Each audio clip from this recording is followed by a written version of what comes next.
Supply. Infinite ideas. We all have a sense of limitation because, as yet, we have a limited sense of infinite good. We all, in some degree, have difficulty in demonstrating supply, in multiplying or increasing our good.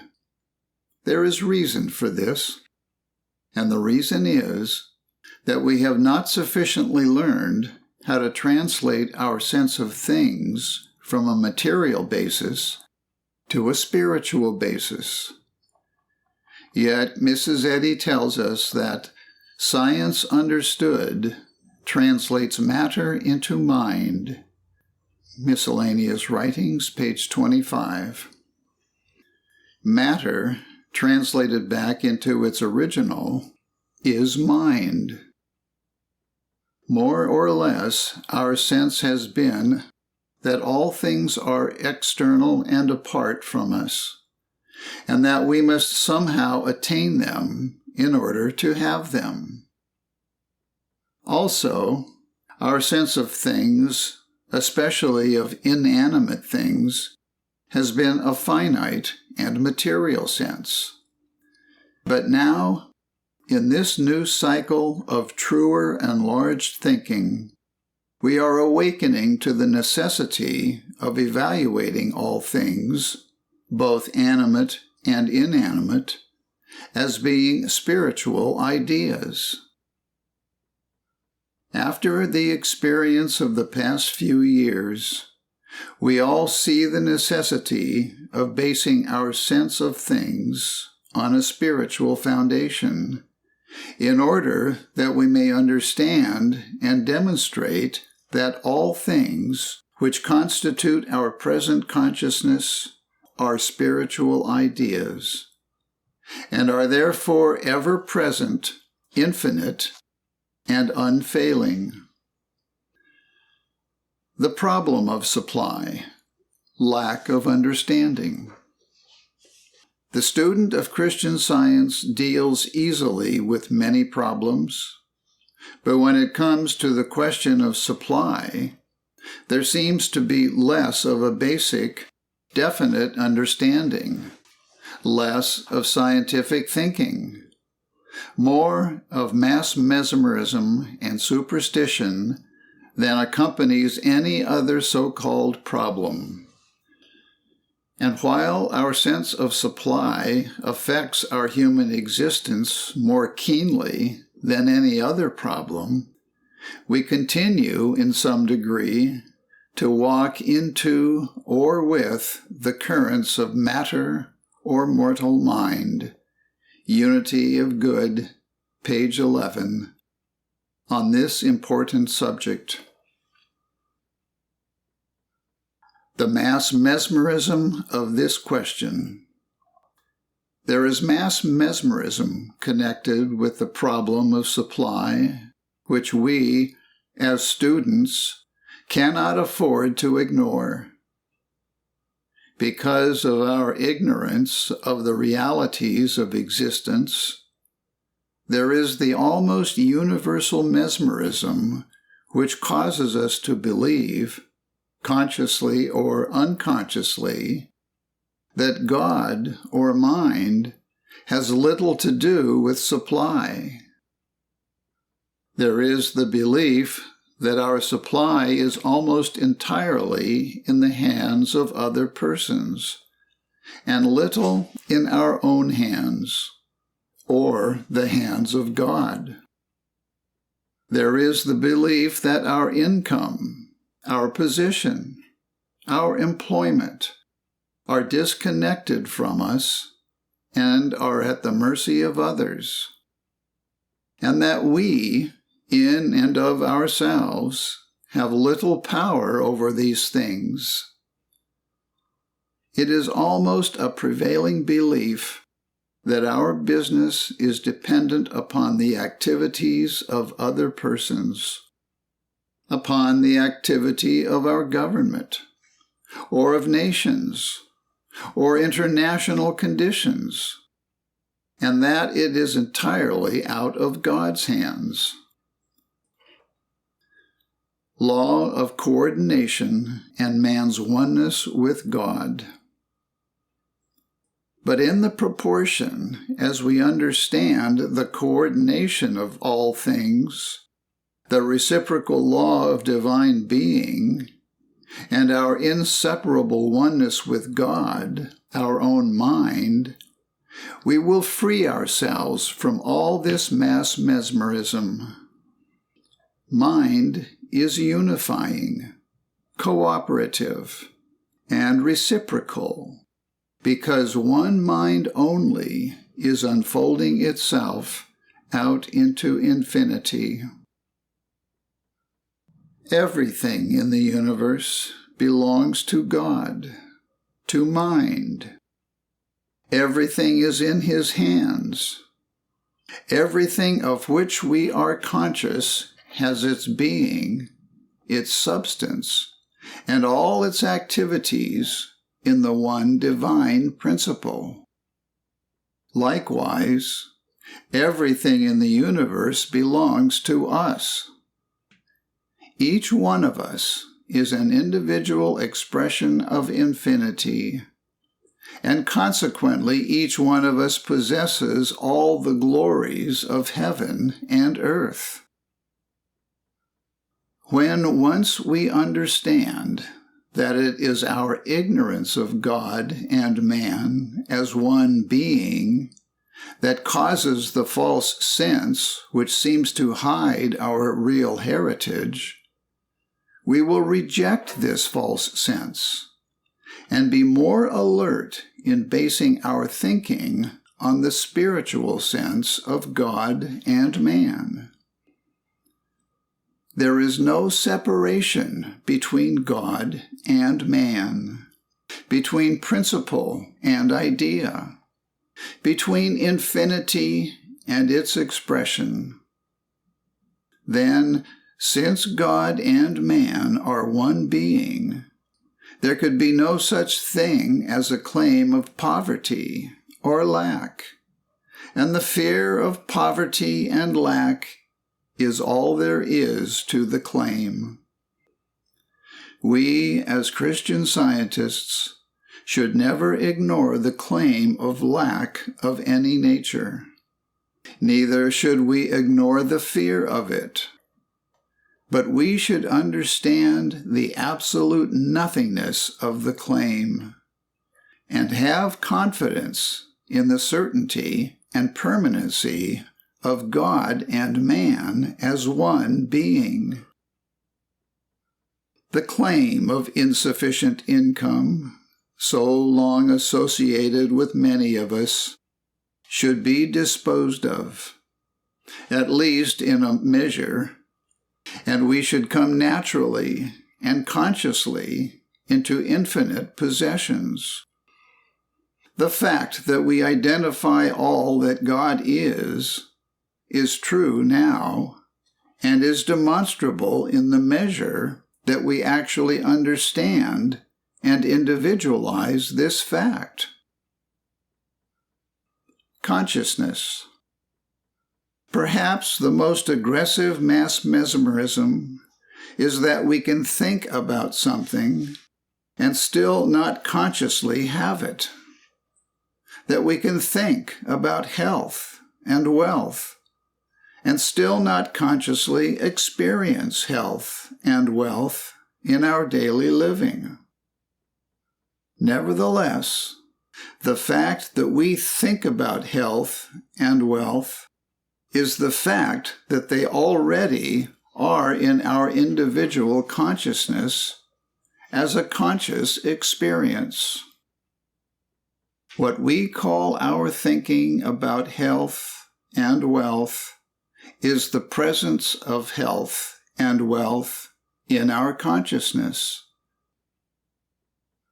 The student of Christian Science should be keenly alert and individualize the fact that things exist only as they have been thought or conceived of by God, His mind, and therefore constitute His own individual consciousness. God, or mind, is ever conscious, and everything in the universe has been evolved by this conscious mind as thought or infinite ideas. And these still appear humanly as material things.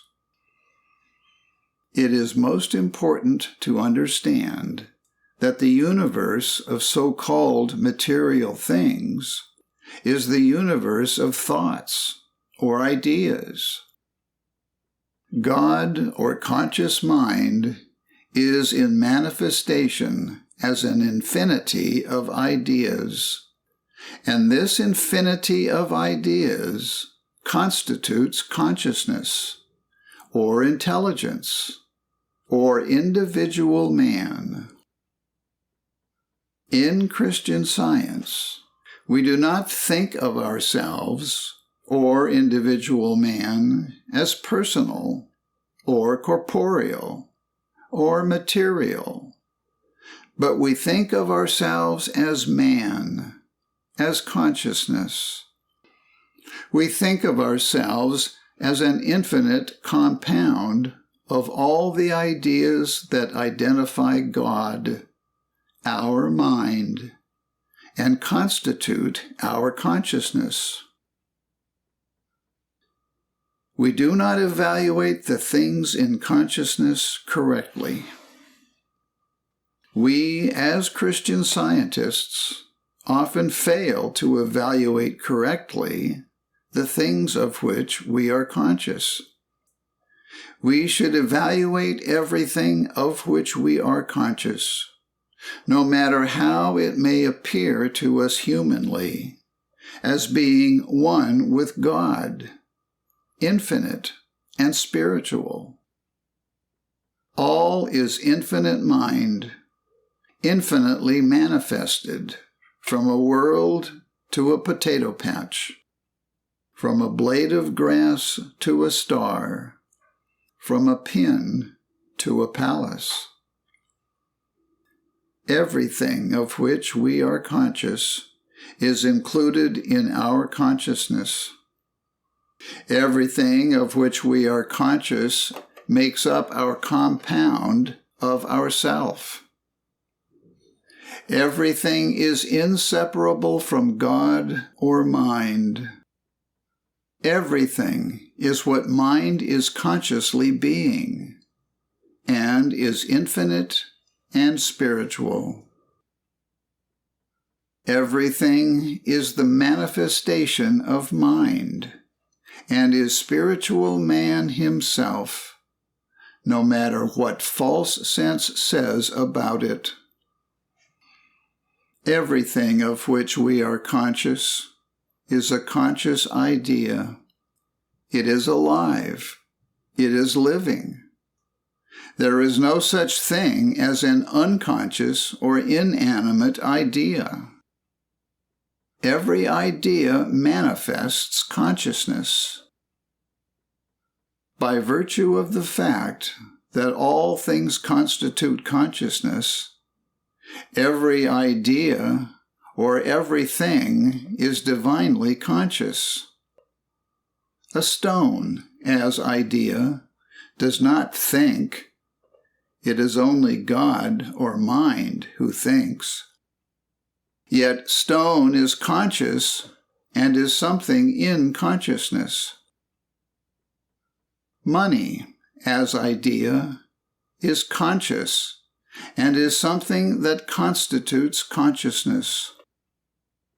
What a stone or money really is, as idea, may not be fully revealed to us yet, but we know that they are ideas in consciousness, and can, therefore, be demonstrated by us.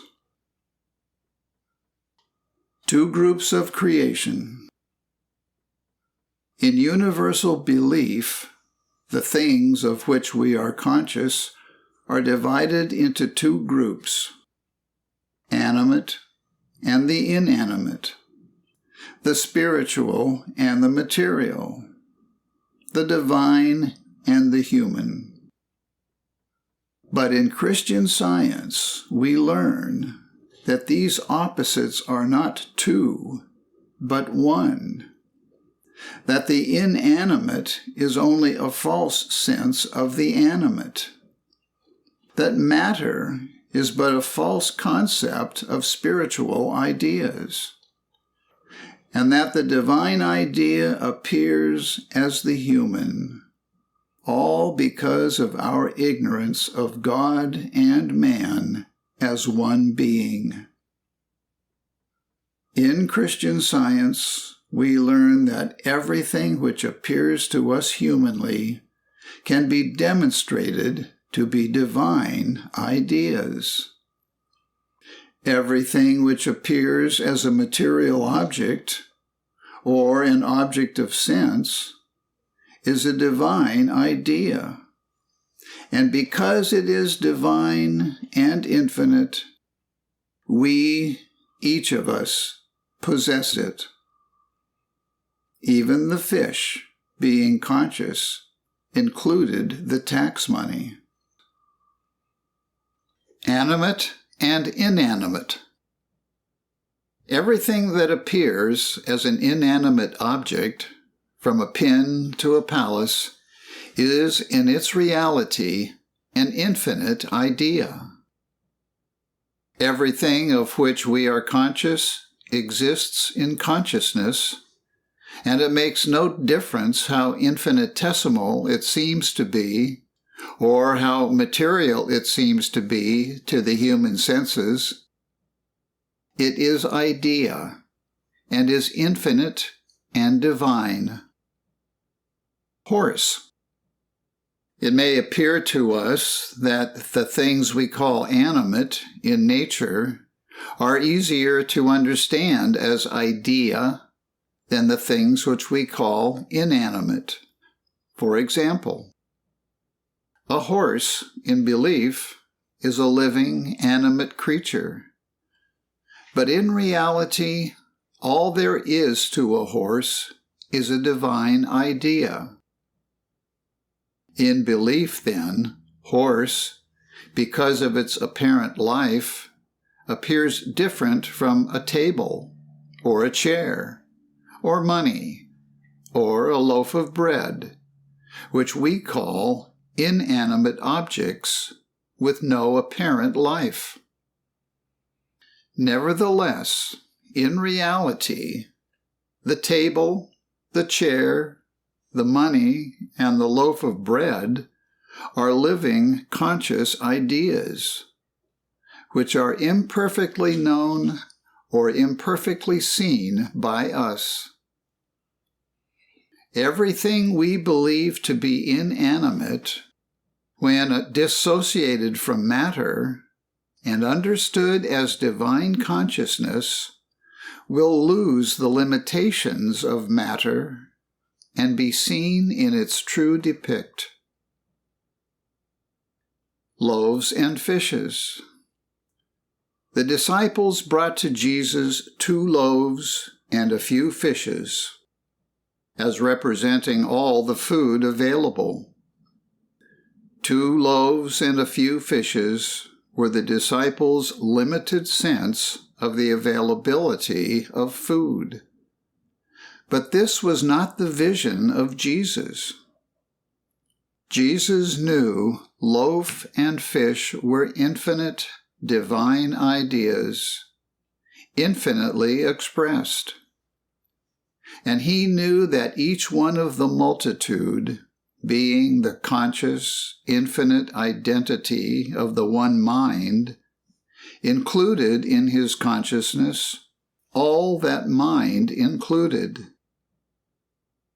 Therefore, each one of the multitude included loaf and fish.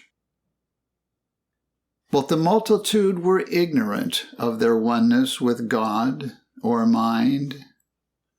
They were unaware that they identified infinite plenty. To them, loaf and fish were separate from their consciousness, and they thought they had to attain them in order to have them. To the multitude, supply was limited, and to their false sense, it was also material.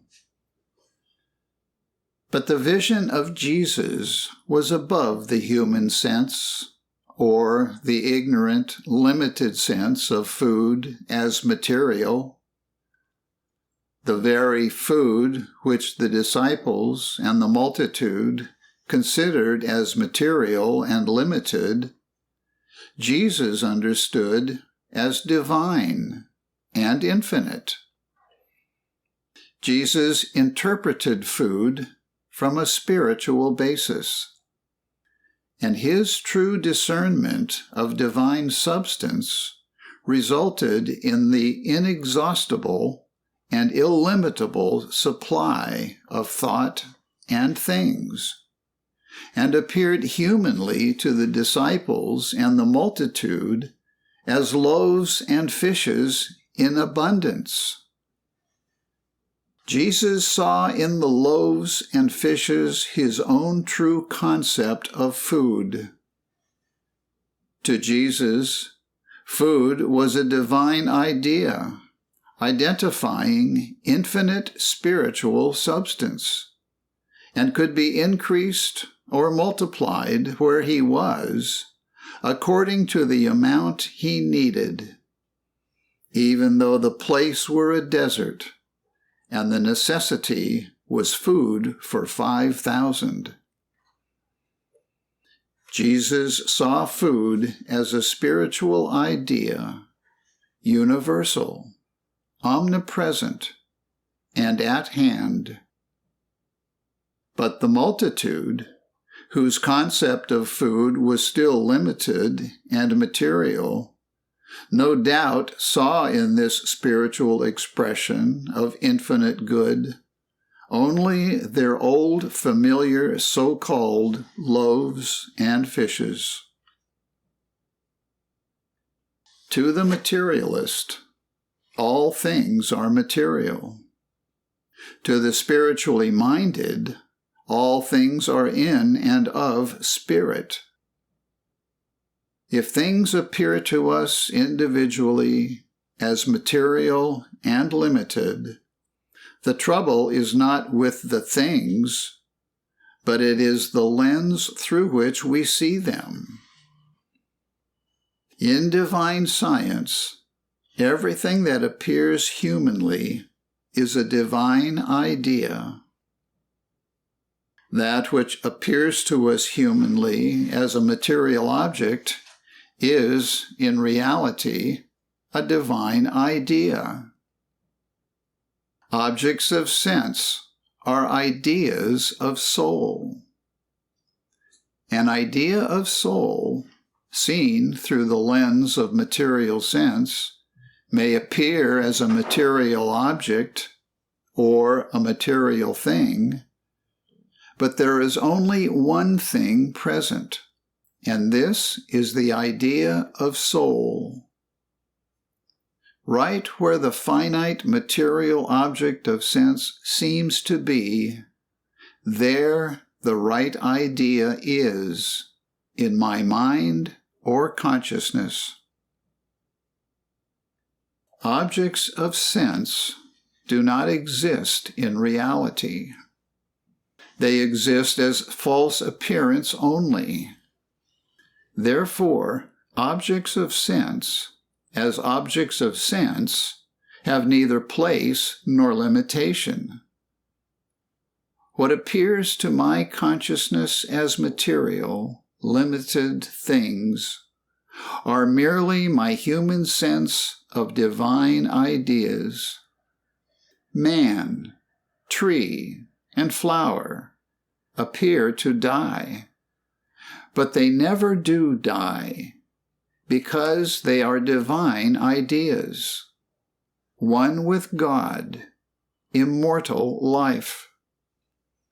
Man, tree, and flower, according to material sense, are the human sense of divine, immortal substance. Ideas are never temporal things. There are no temporal things. The so-called temporal things are but the false interpretations of eternal things. All things are one with God and are immortal. Let us remember that every divine idea we entertain in consciousness is the presence of God, or mind, unfolding in our consciousness, present as our mind, and appearing as power, presence, law, achievement, and intelligence in the measure of our understanding. Money, a house, a table, and an automobile exist as ideas only. But to our human concept, they are objects of sense with measurements and limitations and material accompaniments.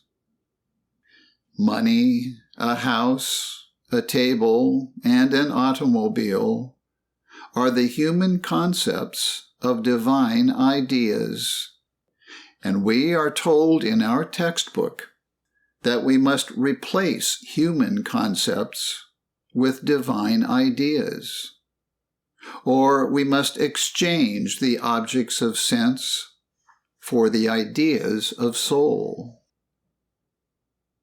The words replace and exchange might be very misleading if we think there are two entities, one to be replaced or exchanged for the other.